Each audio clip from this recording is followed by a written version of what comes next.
Hi guys, good evening. Ngayon ay May 28. Alas 7:05 ng gabi na guys. Ngayon lang ako makakapag-unboxing guys at na-busy. Samahan niyo ako mag-unboxing nito.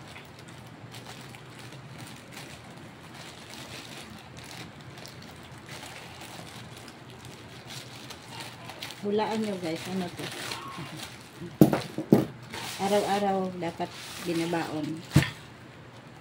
Hulaan nyo guys. Ay, nakita na. Ayan guys. Kita nyo na.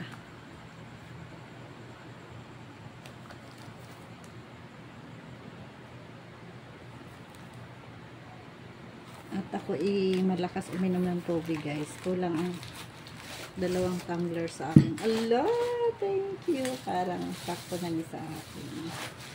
Ay, kasing laki rin ng ano, tanggap kong gift nung Pasko. Sa Port Royal guys. Sa mga boss. Ayan. Yellow naman yun. Ito pink. Oh.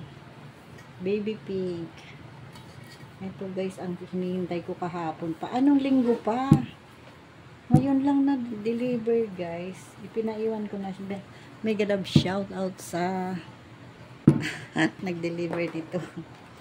Thank you. At pinaiwan ko na lang sa J-Mart. May gadab shout out sa J-Mart convenience store. Diyan sa may labasan namin guys.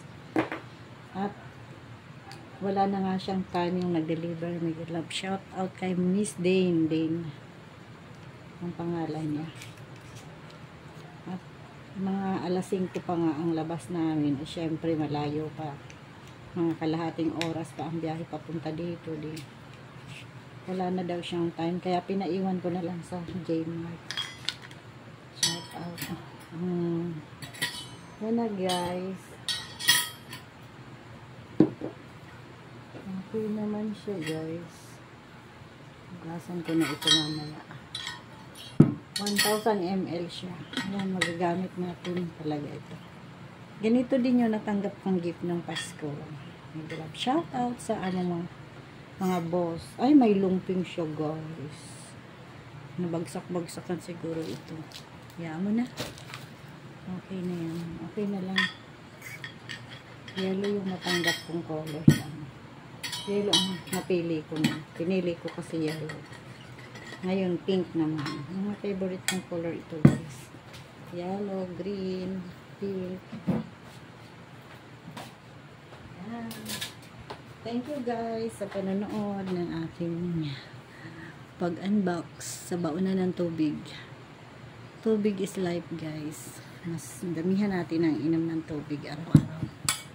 Thank you and God bless sa ating lahat.